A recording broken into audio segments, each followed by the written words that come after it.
Yes, sir. I said 3r/4. Okay.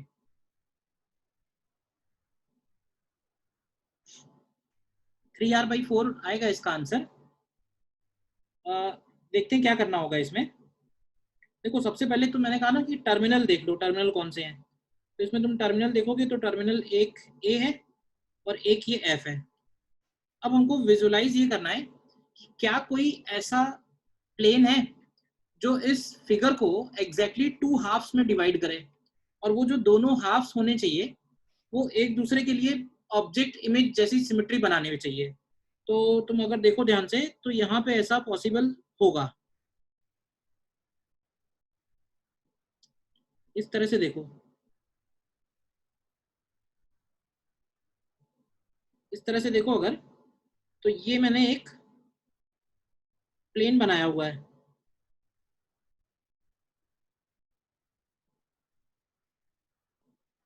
ये मैंने एक प्लेन बनाया हुआ है, ध्यान से देखो। और ये जो प्लेन है ये इस फिगर को एग्जैक्टली टू हाफ्स में डिवाइड कर रहा है। और हम लोगों ने पढ़ा ये है प्लेन ऑफ सिमेट्री में कि जितने भी पॉइंट्स इस प्लेन के ऊपर लाई करेंगे वो सारे के सारे सेम पोटेंशियल पे होंगे। तो यानी कि ये जो 4 पॉइंट है ये सेम पोटेंशियल पे हैं। अब अगर ये सेम पोटेंशियल पे हैं तो इनके बीच में अगर कोई रेजिस्टेंस कनेक्टेड है तो उस रेजिस्टेंस को हम रिमूव कर सकते हैं। उस रेजिस्टेंस को हम रिमूव कर सकते हैं। तो अगर हम रेजिस्टेंस रिमूव करें तो एक ये रेजिस्टेंस रिमूव हो जाएगा और एक ये वाला रेजिस्टेंस। तो देखो ध्यान से क्या बचेगा, एक ये वाला रेजिस्टेंस रिमूव होगा,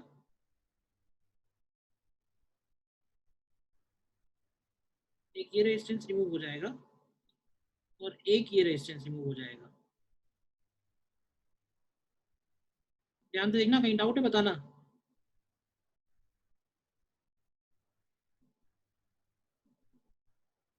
देखो अब इन दोनों के रिमूव होने के बाद प्लेन हटा दो। अब ये फिगर आ गया तुम्हारे सामने, ठीक है। तो अब इसमें ध्यान से चेक करो क्या क्या रेजिस्टेंस है। ये आर, ये आर, ये आर और ये आर। तो ये दोनों, ये चारों मिलके आर बनाएंगे और फिर इस आर और इस आर के साथ मिलके 3r हो जाएगा। तो ये फिगर फिर से आगे आएगा, इस तरह से आ जाएगा ये।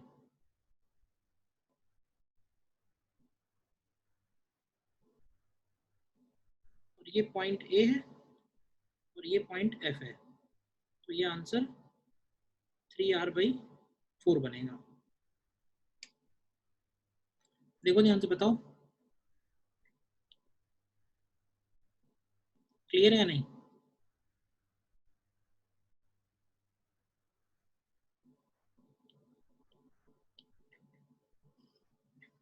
यस। क्लियर है जिनसे भी नहीं हो पाया।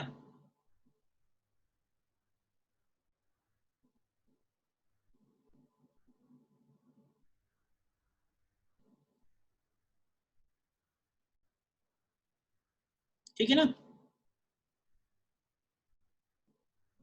Points E, H, C and B are at exactly same potential,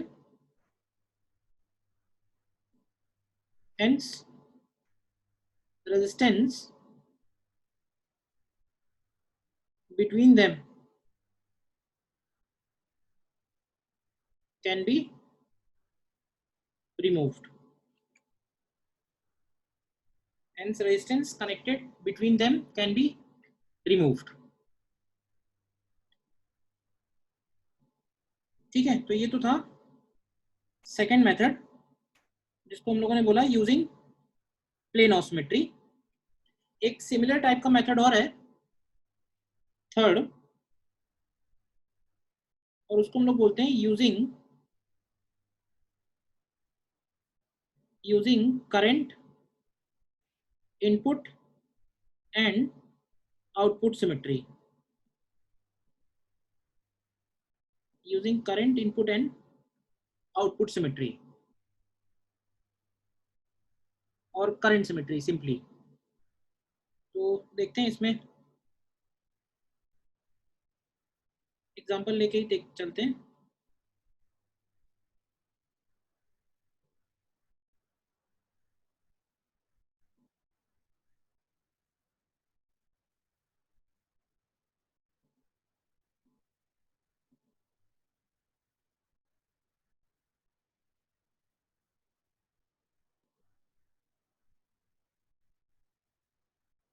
ठीक है, सपोज ये एक इलेक्ट्रिकल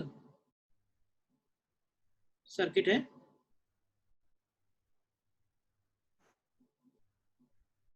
और इसमें हम लोगों ने each resistance is equal to R और हमें इक्विवेलेंट रेजिस्टेंस निकालना है बिटवीन ए एंड बी। ठीक है, तो अब तुम इसमें अगर चलो सिमेट्री के पॉइंट ऑफ व्यू से, सबसे पहले तो देखेंगे विजुअल मेथड। अब अगर विजुअल मेथड देखोगे तो उसमें तुम्हें कोई भी सीरीज पैरेलल में नजर नहीं आएगा इस केस में। ठीक है, अब अगर सीरीज पैरेलल नजर नहीं आ रहा है तो फिर हमारा अगला स्टेप होगा मेथड टू। मेथड टू मतलब प्लेन ऑफ सिमेट्री। तो प्लेन ऑफ सिमेट्री अगर तुम इसमें लगाओ तो तुमको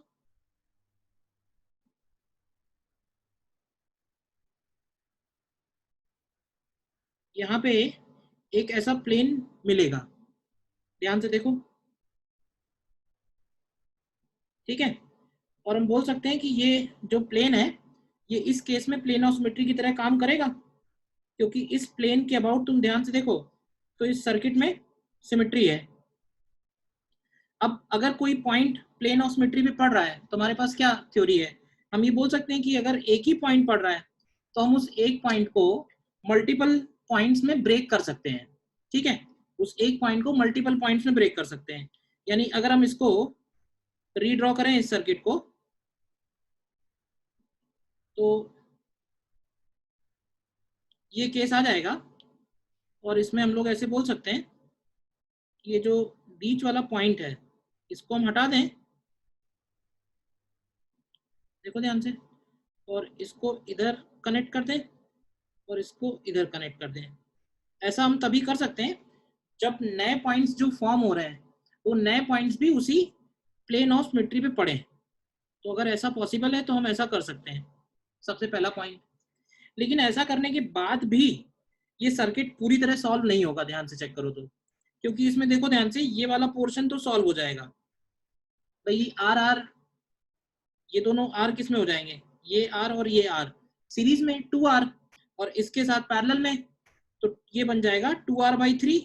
ऐसे ही नीचे वाला भी बन जाएगा 2r/3। लेकिन इसके बाद भी ये सर्किट सॉल्व नहीं होगा क्योंकि इसमें ये जो दो रेजिस्टेंस हैं वो आगे इसको सॉल्व करने से रोकेंगे। तो अब इसमें जो है प्लेन ऑफ सिमेट्री का भी काम खत्म हो गया। तो अब इसमें नेक्स्ट सिमेट्री आएगी जिसको हम लोग बोल रहे हैं करंट सिमेट्री।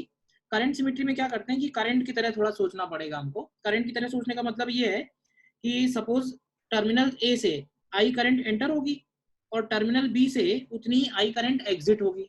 ठीक, अब ध्यान से चेक करो कि जब करंट आई ए से एंटर हो रही है तो उस करंट को सर्किट में एंटर करते समय कितने रास्ते नजर आ रहे हैं, how many paths current has to follow. तो यहाँ पे तुम देखोगे तो इस केस में करंट के पास दो रास्ते हैं जिसमें ये करंट डिवाइड होगी। सिमिलरली जब करंट वापस आ रही है तो वापस आते समय भी इस करंट के पास दो पाथ हैं। देखो अब तुम्हें ये विजुअलाइज करना है कि ये दोनों पाथ करंट के पॉइंट ऑफ व्यू से सिमिलर है या डिसिमिलर है। दो ही ऑप्शन है, या तो सिमिलर होंगे या नहीं सिमिलर होंगे। तो इस केस में तुम देखोगे ये दोनों पाथ सिमिलर है या नहीं है। और अगर दोनों पाथ सिमिलर है तो डेफिनेटली उन दोनों पाथ में जो करंट डिवाइड होगी वो इक्वली डिवाइड होगी, इनपुट पे भी और आउटपुट पे भी। बीच का नहीं मैं लिख रहा हूं, केवल मैं केवल इनपुट में लिखा है और आउटपुट पे लिखा है। ठीक है, अब थर्ड स्टेप में ये है, अब तुम ये पॉइंट देखो ध्यान से, ये जो पॉइंट सी एंड डी है, क्या ऐसे बोल सकते हैं कि VA माइनस VC और VA माइनस VD सेम होगा, क्योंकि VA माइनस VC क्या होगा I/2 × R। और V A minus V D भी इतना ही होगा, I by two into are.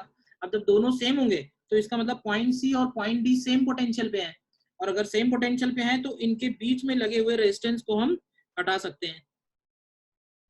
ऐसे ही एग्जिट पे भी बोल सकते हैं, अगर ये पॉइंट ई और एफ है तो पॉइंट ई और एफ भी सेम पोटेंशियल पे होंगे, तो इनके बीच में लगे हुए रेजिस्टेंस को भी हम हटा सकते हैं। ठीक है ना? तो यहाँ पे हम चाहे तो ये बात लिख सकते हैं,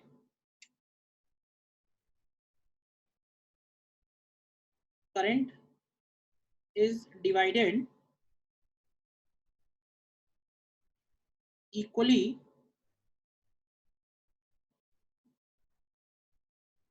along the two paths,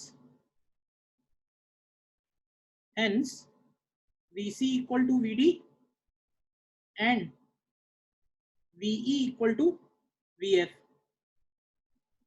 तो इसके बाद लिखेंगे कि we can remove the resistances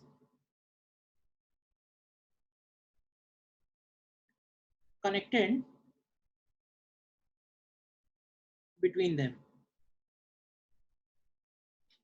We can remove resistances connected between them।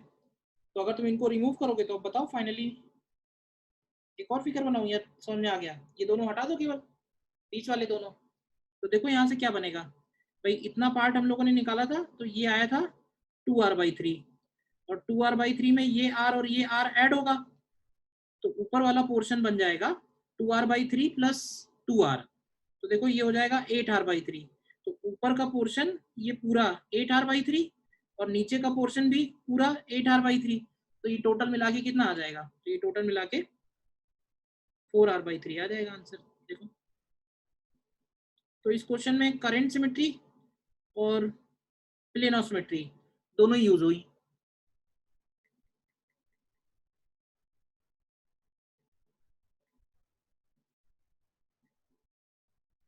बोलो, क्लियर है?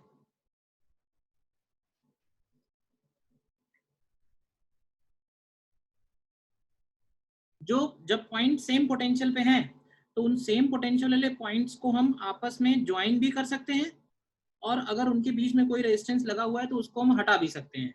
अब हम लोग ज्वाइन करेंगे कि उनके बीच के रेजिस्टेंस को हटाएंगे, वो हमारे ऊपर डिपेंड करेगा। हम दोनों में से कोई भी काम कर सकते हैं, आंसर उससे मैटर नहीं करेगा, आंसर सेम ही आएगा।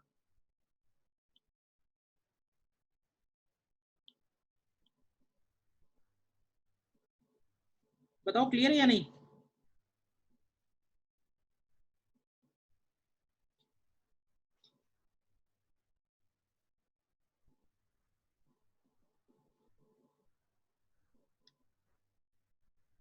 ठीक है, तो देखो मैं फिर कुछ प्रॉब्लम्स दे रहा हूँ बेस्ड ऑन करंट सिमेट्री, तो आप उनको करो, क्लियर हो जाएगा। और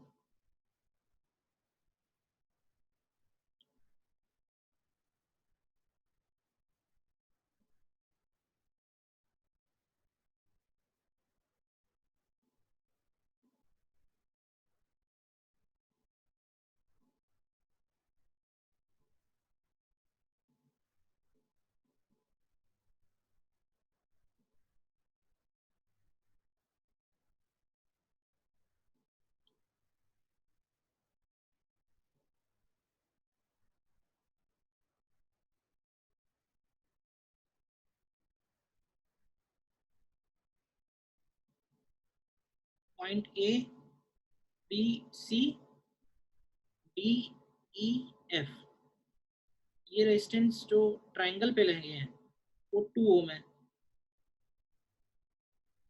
और ये जो वर्टिकल वाले हैं ये 1 ओम है। ठीक है, और हमें निकालना है find equivalent resistance between A and D. देखो, find equivalent resistance between A and D. Triangular prism जैसा हो गया, जो ट्रायंगल वाले पोर्शन है उनमें 2 ओम है, और जो वर्टिकल वाले पोर्शन है उसमें 1 ओम है। देखो ट्राई करो।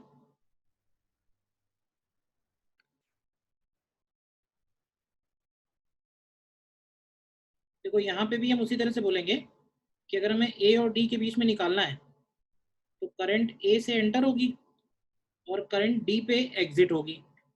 ठीक है, अब जरा ध्यान से केयरफुली, अब जब ए से करंट एंटर हो रही है तो करंट को कितने पाथ नजर आ रहे हैं, तो ध्यान से चेक करो, करंट के लिए 3 पाथ हैं। ऐसे समझो कि करंट जो सर्किट में एंटर हुई है उसका अल्टीमेट पर्पस है दूसरे टर्मिनल पे पहुंचना, करंट को ए से डी पहुंचना है और वो पूरे सर्किट में फैल के वापस से डी पे मिलेगी। अब इन 3 में से क्या लगता है, I1 I2 I3 ये तीनों पाथ आइडेंटिकल हैं या तीनों नहीं आइडेंटिकल है, कोई 2 आइडेंटिकल है या कोई भी आइडेंटिकल नहीं लग रहा है, क्यों भाई? अब तुम विजुअलाइज करो उसको 3D में थोड़ा, तो ऐसे बोल सकते हैं कि जो ये वर्टिकल वाले पाथ पे जा रही है करंट, ये तो अलग होगी, ये अलग इसलिए भी होगी क्योंकि इसके लिए डी पे पहुंचना सबसे आसान है, ये सीधे सीधे डी पे पहुंच गई, बाकी दोनों सर्किट में एंटर कर रही हैं, लेकिन बाकी जो दोनों बनाई हैं वो दोनों सर्किट के पॉइंट ऑफ व्यू से सिमिलर बनेगी, तो ये भी I2 होगी और ये भी I2 होगी। सिमिलरली आते समय इधर से और इधर से वही सेम करंट वापस आएगी I2। अब देखो सिर्फ हमें 2 पॉइंट देख लेने हैं, तो अगर हम I2 के हिसाब से चलें तो पॉइंट सी और पॉइंट बी सेम पोटेंशियल पे आएंगे और पॉइंट एफ और पॉइंट ई सेम पोटेंशियल पे आएंगे, लेकिन ये ध्यान रखना कि ई और एफ का पोटेंशियल बी और सी के इक्वल नहीं होगा, डी और सी का आपस में सेम है और ई और एफ का आपस में सेम है, यानी रेजिस्टेंस जो हटेगा वो डी और सी के बीच वाला हटेगा और ई और एफ के बीच वाला हटेगा। तो तुम ध्यान से देखो, अब इसमें से जो हम हटा सकते हैं, हटाएंगे अगर तो क्या आएगा,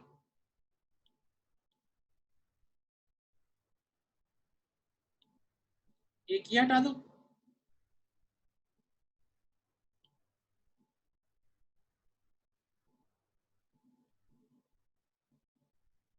ठीक है, और एक ही हटा दो,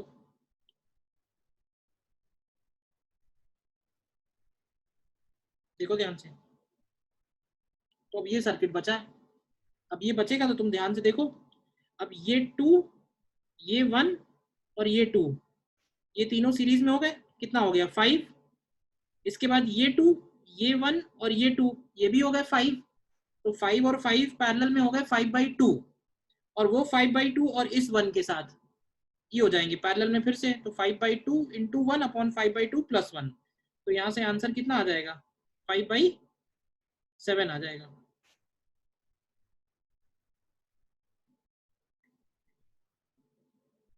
बताओ कितने लोगों ने कर लिया था ये? यस सर, कर लिया था।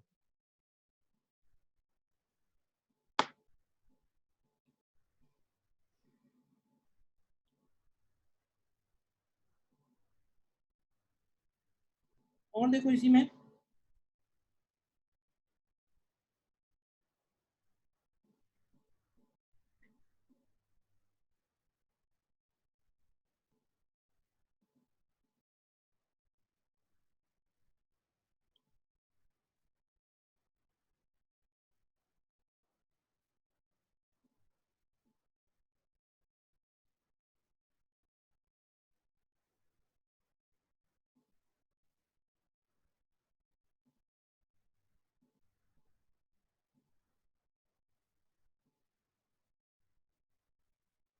फिर से इसमें suppose each resistance is are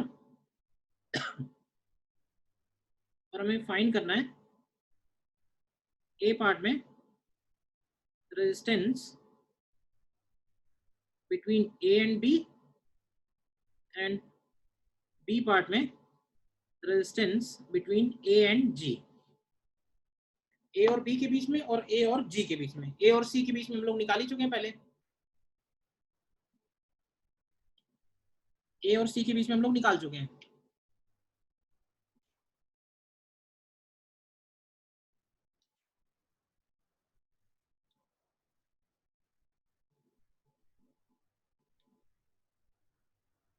अगर हम ए और बी में देखें, ए से आई करंट एंटर हो रहा है और बी पे आई करंट एग्जिट हो रहा है। अब ए से जो करंट एंटर हुआ है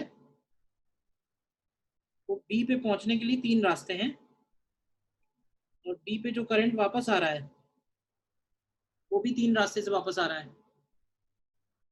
अब तुम अगर इस क्यूब को ए बी एज के अबाउट ऐसे खड़ा कर लोगे, अबाउट ए बी, तो तुमको लगेगा कि ये दोनों जो पाथ बनेंगे, ये जो दो हैं, ये सेम बनेंगे। यानी यहाँ पे भी I1 और I1 सेम होगा, I2 डिफरेंट होगा, लास्ट क्वेश्चन की तरह ही है। और वही I1 और I1 यहाँ से सेम आएगा, और ये I2 डिफरेंट होगा। इतनी बात बताओ विजुअलाइज हो रही है या नहीं? क्योंकि बस इसी विजुअलाइजेशन का ही खेल है। क्यूब को तुम उसके एक एज पे खड़ा कर लो, ठीक है ना? तो साइड से देखोगे तो ऐसे डायमंड जैसा शेप नजर आएगा। तो वो जो दो डायगोनल पे जा रही है करंट I1 वो सेम होगी। और अगर ऐसा है तो हमको यहां से पता चलेगा कि पॉइंट E और पॉइंट D सेम पोटेंशियल पे आएंगे, और पॉइंट F और पॉइंट C सेम पोटेंशियल पे आएंगे। देखो ध्यान से। लेकिन अब इस केस में इनके बीच में कोई रेजिस्टेंस तो है ही नहीं। तो अगर इनके बीच में कोई रेजिस्टेंस नहीं है और ये सेम पोटेंशियल पे हैं, तो हम ये भी कर सकते हैं कि हम इन दोनों को आपस में ज्वाइन कर सकते हैं। हम इन दोनों को ही आपस में ज्वाइन कर सकते हैं। यानी अब हम एक इक्विवेलेंट फिगर बनाने वाले हैं जिसमें पॉइंट ए पॉइंट बी अलग अलग है, ठीक है, लेकिन पॉइंट डी और पॉइंट ई को हम एक ही पॉइंट दिखा रहे हैं, और इसी तरह से पॉइंट सी और एफ को एक ही पॉइंट दिखाएंगे, और पॉइंट एच और पॉइंट जी अलग अलग है। तो जो रेजिस्टेंस तुम्हें इधर दिख रहे हैं वो सारे के सारे इधर दिखाते हैं। तो देखो ए और बी के बीच में एक रेजिस्टेंस है, एच और जी के बीच में एक रेजिस्टेंस है। अब ए और ई के बीच में एक है, और ए और डी के बीच में एक है। इसी तरह बी सी के बीच में भी है, और बी एफ के बीच में भी है। फिर देखो ई और एफ के बीच में एक है, और डी और सी के बीच में एक है। इसी तरह एच और डी के बीच में भी है, और एच और ई के बीच में भी है। जी और सी के बीच में भी है, और जी और एफ के बीच में भी है। तो ध्यान से देखो, पूरे के पूरे 12 रेजिस्टेंस यहाँ पे दिख रहे हैं या नहीं दिख रहे हैं? ठीक है, तो अब तुम इसको सॉल्व कर सकते हो आसानी से। देखो पहले ये 3 सीरीज में कितना आएगा, R/2 R/2 R R 2R 2R आएगा।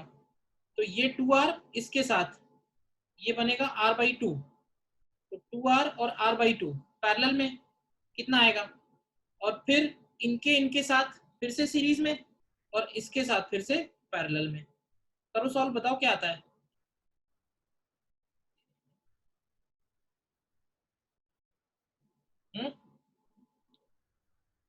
देखो मुझे शायद आंसर याद है, तो ये शायद आता है 7R/12। 7R/12, correct, 7R/12। देखो बताओ किसी को डाउट है तो। इनको अभी तक हम लोग क्या करते आ रहे थे, तो अभी तक तो हम लोग ये कर रहे थे कि उनके बीच में अगर कोई रेजिस्टेंस होता है तो उसको हटा देते हैं। बट ये दूसरा तरीका है, अगर दोनों सेम पोटेंशियल पे हैं तो दोनों को ज्वाइन कर दिया। तो तुम ऐसे समझो कि इन दोनों पॉइंट को हमने ज्वाइन कर दिया, इन दोनों को ज्वाइन कर दिया, तो इस फिगर को हमने एक तरह से चिपका दिया है। तो ये 3D से 2D बन गया है।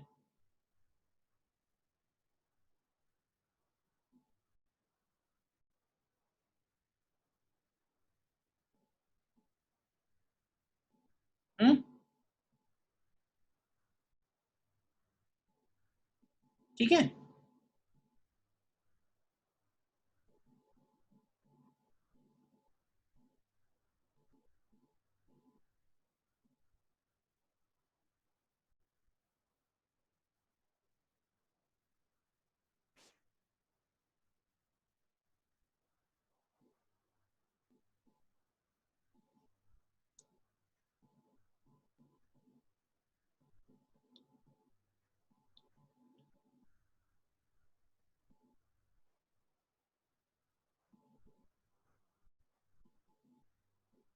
नेक्स्ट पार्ट में करंट कहां से एंटर हो रहा है? नेक्स्ट पार्ट में करंट एंटर हो रहा है ए पे, और करंट एग्जिट हो रहा है जी पे, देखो ध्यान से, तो जी पॉइंट जो है वो क्यूब का बॉडी डायगोनल है, जी पॉइंट क्यूब का बॉडी डायगोनल है। तो अब क्या लगता है, ए से जब करंट एंटर हो रही है तो उसको कितने रास्ते नजर आ रहे हैं, तो फिर से 3 रास्ते हैं, और जी पे जो वापस आ रही है उसके लिए भी 3 रास्ते हैं। अब क्या कहोगे इन तीनों के बारे में, इनमें से कौन कौन से आइडेंटिकल हैं, या कोई भी आइडेंटिकल नहीं है, या तीनों आइडेंटिकल हैं? तीनों आइडेंटिकल।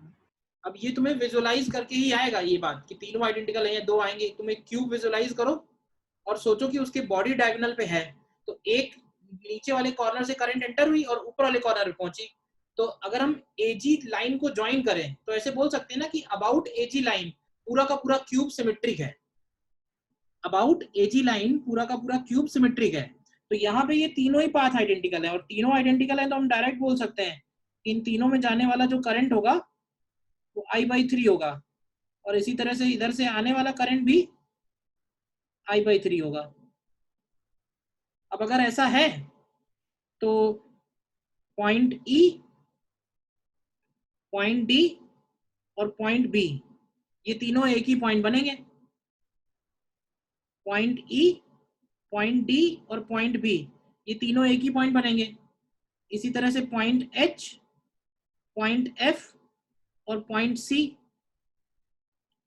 H, F और C ये तीनों भी सेम पॉइंट बनेंगे। बाकी इधर A हो गया और इधर G हो गया। अब जो भी रेजिस्टेंस है तुम यहाँ दिखा दो, तो इन तीनों के बीच में 3 रेजिस्टेंस आएंगे, इन तीनों के बीच में भी 3 रेजिस्टेंस आएंगे, और इनके बीच में बाकी बचे हुए सारे रेजिस्टेंस हो गए, तो 6 बचे हैं। देख लो, चेक कर लो चाहो तो।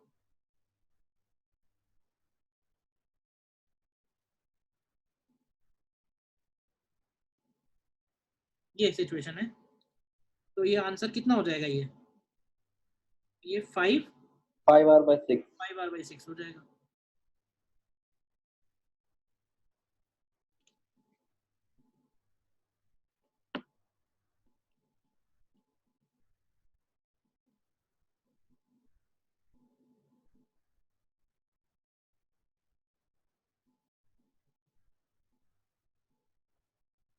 बोलो, सभी को आ गई बात समझने, या कोई डाउट है तो बताओ।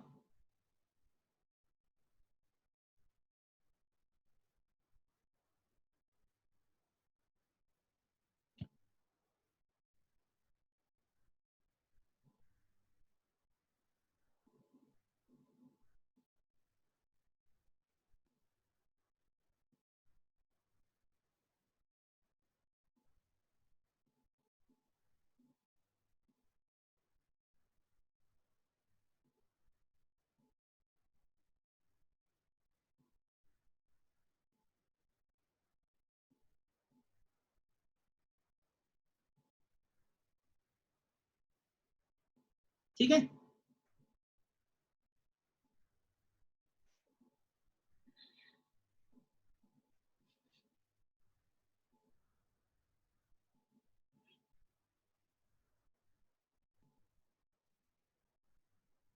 क्लियर है मेथड।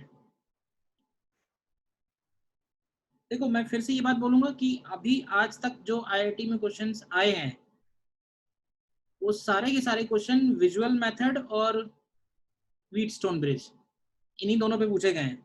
बाकी ये सेकंड मेथड और थर्ड मेथड पे आईआईटी में नहीं आए हैं क्वेश्चन, बट ये कि सिमेट्री में कोई आएगा तो देख लेना। बट जैसे ये जो बी पार्ट हम लोगों ने किया है अभी, ये वाला क्वेश्चन एनसीईआरटी में दिया हुआ है, बट उसके सॉल्व करने का मेथड अलग दिया हुआ है, थोड़ा लंबे तरीके से सॉल्व किया हुआ है। तुम क्वेश्चन वाइज तो ध्यान रख ही सकते हो, ठीक है ना। बाकी मैं और कुछ क्वेश्चन दे दूंगा प्रैक्टिस के लिए, तो वो करना तो और क्लियर हो जाएगा। आगे बढ़ते हैं फिर 4th पॉइंट में। अब देखो ये 4th मेथड जो है ये बाकी सारे मेथड से थोड़ा अलग है, ठीक है ना, और ये कुछ स्पेशल टाइप के सर्किट्स के लिए ही एप्लीकेबल है। तो इसको हम लोग बोलते हैं for infinite ladder circuits, for infinite ladder circuits. ठीक है, क्या मतलब हुआ इसका infinite ladder circuit? Suppose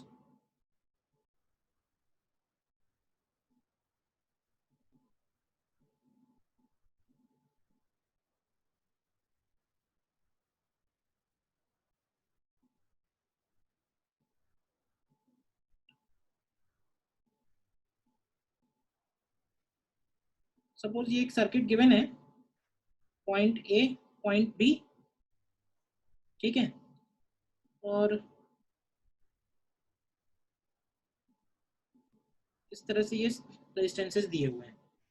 suppose हम कुछ वैल्यू ले लेते हैं, ये रेजिस्टेंस सारे के सारे 2 ओम है और ये रेजिस्टेंस सारे के सारे 1 ओम है, और आगे इस तरह से डॉट डॉट बना हुआ है, तो इसका मतलब होता है कि इस सर्किट के अंदर लार्ज नंबर ऑफ ब्रांचेस है, और इसी सर्किट को हम लोग बोलते हैं इनफाइनाइट लैडर सर्किट। ठीक है, लार्ज नंबर ऑफ ब्रांचेस हैं ये, तो हमें इसका रेजिस्टेंस हमें कैलकुलेट करना है बिटवीन ए एंड बी। ठीक है, तो देखो इस तरह के सर्किट्स के लिए आसान है, और एग्जैक्टली जैसा मेथड बता रहा हूँ वो फॉलो करना है। एक सिंपल सा मेथड है, क्या करते हैं इसमें, मैथमेटिकल है थोड़ा। सबसे पहले एज्यूम कर लेते हैं कि let us assume resistance between A and B is equal to R equivalent. ये हमने एज्यूम कर लिया। अब मुझे ये बताओ कि अगर ये सर्किट इनफाइनाइट है, तो इनफाइनाइट सर्किट में से अगर हम एक ब्रांच कम कर दें तो उससे कोई फर्क पड़ेगा क्या उसकी सेहत पे?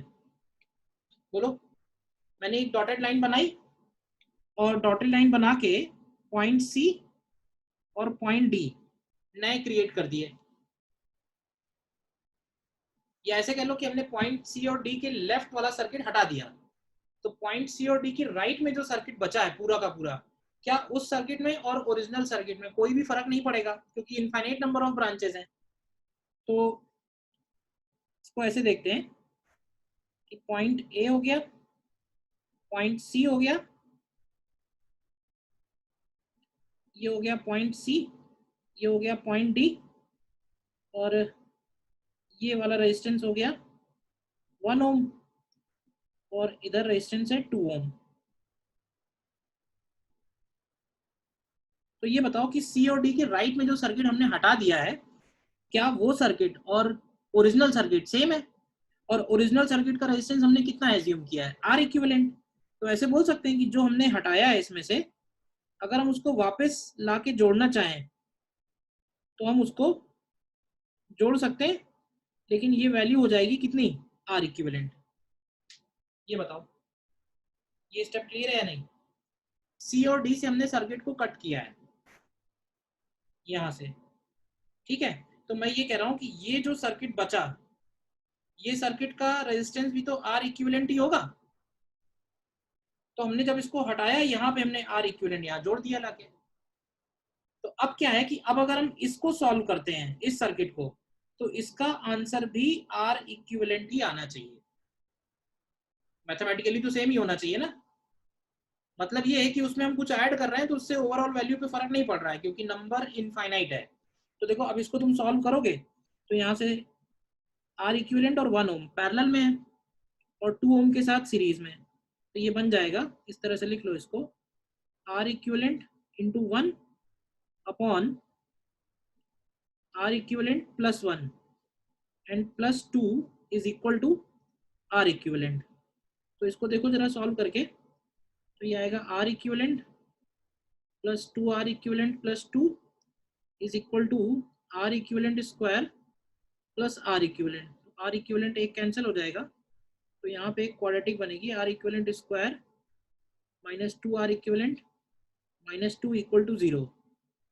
तो यहाँ से आर इक्विवेलेंट की वैल्यू आ जाएगी 2 plus minus under root of B square minus plus हो जाएगा 4ac अपॉन 2।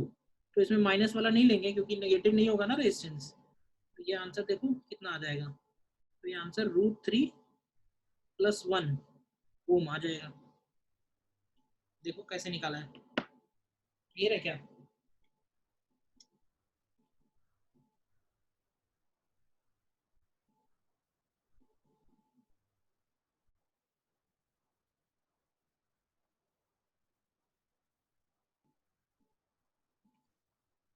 क्लियर है क्या किया मैंने?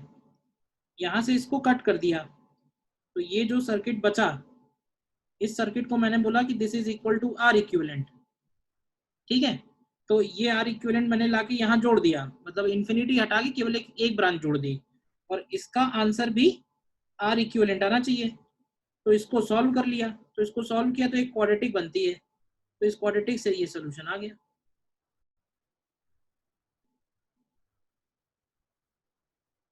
बोलिए, क्लियर है?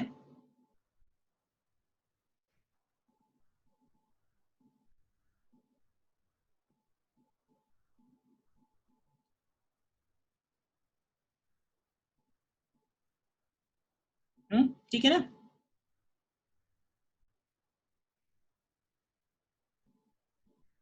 देखो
देखो ध्यान से, सपोज ये 1 ओम है,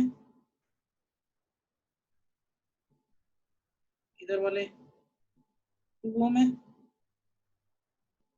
और इधर वाले भी 1 ओम है। तो इसका रेजिस्टेंस निकाल के बताओ क्या आएगा।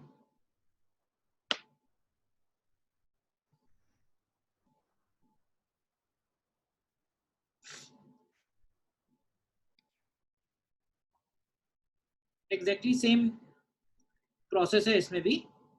हम इसको अगर यहाँ से कट कर दें, पॉइंट सी और पॉइंट डी, तो पहले एज्यूम कर लेते हैं let R A B is equal to R equivalent, और उसके बाद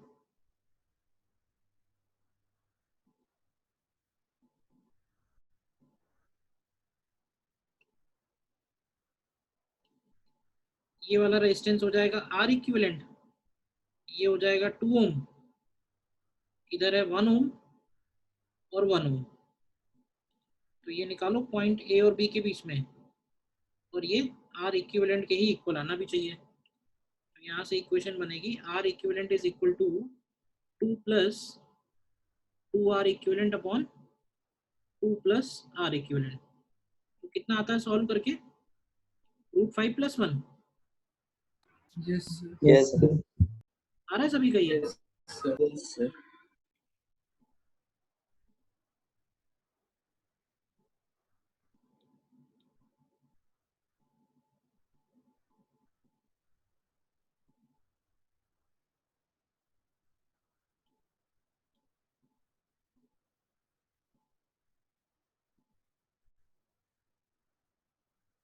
सपोज फिर से एक सिमिलर क्वेश्चन है,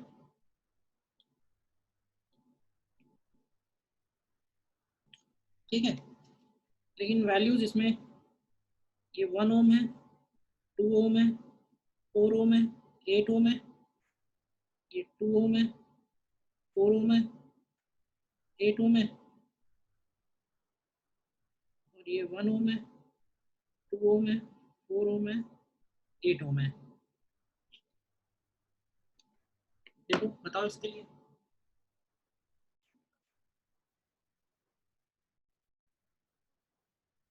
देखो इसमें क्या फर्क आएगा जब हम इसमें यहाँ पे इसको कट करेंगे और इसको हम लोग सी और डी बनाएंगे। इस बार थोड़ा सा चेंज ये रहेगा,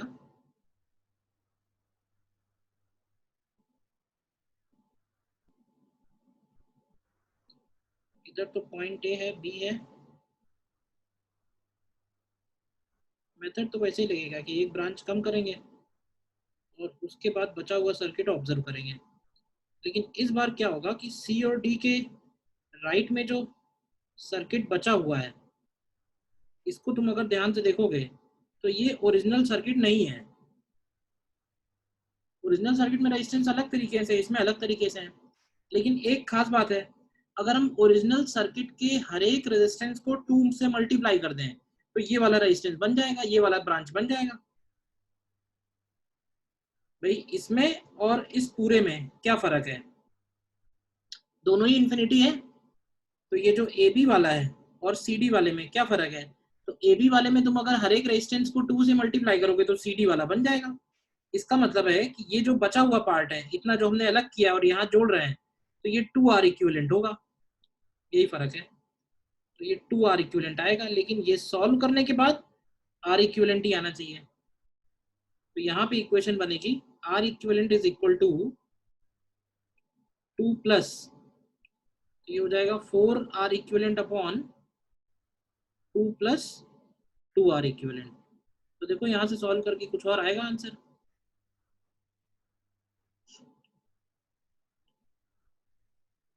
देखो क्या बनेगा। ये है 2R equivalent plus 2R equivalent square is equal to 4 plus 4R equivalent plus 4R equivalent. तो यहाँ से 2 तो कैंसिल कर ही दो पहले तो, ठीक है। तो यहाँ से आएगा R equivalent square minus 4R equivalent और एक इधर है, तो ये हो जाएगा 3R equivalent and minus 2 equal to 0। R equivalent की वैल्यू आएगी 3 plus under root of 9 plus 8 आएगा अपॉन 2। तो ये आंसर आ रहा है 3 प्लस रूट 17 बाई 2। क्लियर है? बताओ। सर हाँ सर जब वहाँ 2R इक्विवेलेंट लिया, फिर सर उसके बाद फिर से अगर हम लोग सर्किट को कट करेंगे तो सर वो 4R इक्विवेलेंट आ जाएगा ना?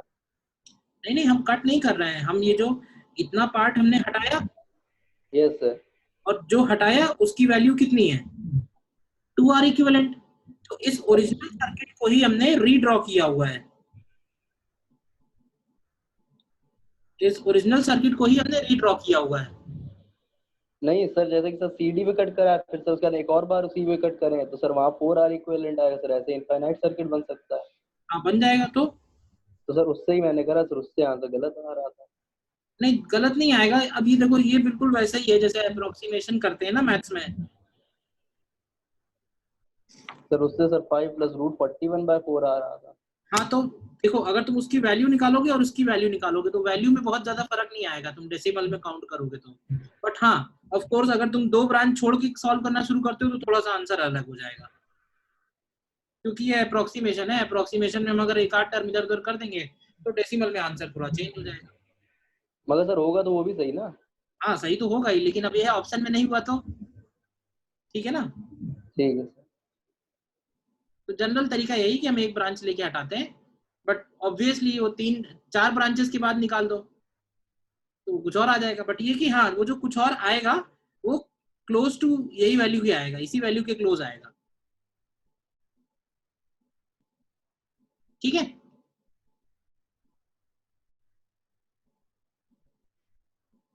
इस क्वेश्चन में क्या किया फिर से सुन लो, इनको डाउट है। इसमें भी प्रोसेस वही है कि हम उसमें से एक ब्रांच कम करेंगे। तो जब हमने इसमें से ये वाली ब्रांच कट की है तो ये जो सर्किट बच रहा है, ये समझना ध्यान से, ये जो पार्ट बचा हुआ पार्ट है, ये बचा हुआ पार्ट और ओरिजिनल सर्किट अगर हम कंपेयर करें तो कंपेयर करने में ये आएगा कि ओरिजिनल सर्किट में अगर हम 2 मल्टीप्लाई कर दें हर एक रेजिस्टेंस में तो ये पार्ट आ जाएगा जितना मैंने शेड किया हुआ है। तो ये जब पार्ट यहाँ पे ऐड किया तो इसको हमने R इक्विवेलेंट नहीं लिखा, इसको हमने 2R इक्विवेलेंट लिखा हुआ है। बाकी पार्ट वैसे का वैसा कॉमन कर दिया है और सॉल्व होके ये किसके इक्वल आना चाहिए, और इक्विवेलेंट के। ठीक है ना। ये जो सर्किट है ओरिजिनल वाले का रेजिस्टेंस अगर हम लोग R ले रहे हैं, मतलब कि आर ए बी की वैल्यू अगर R इक्विवेलेंट है तो आर सी डी की value beyond R C D जो होगा वो 2R इक्विवेलेंट आएगा। क्लियर है? Yes sir.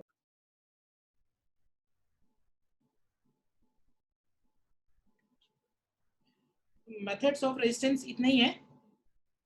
एक मेथड और इसमें आएगा यूजिंग केवीएल, बट वो हम लोग सर्किट सॉल्व करने के बाद करेंगे क्योंकि उसमें सर्किट सॉल्व करने की टेक्निक्स यूज होंगी। इसके अलावा और कुछ नहीं पूछा जाएगा। ठीक है ना, इतना ही सफिशिएंट है। आज यहीं तक रखते हैं इसमें।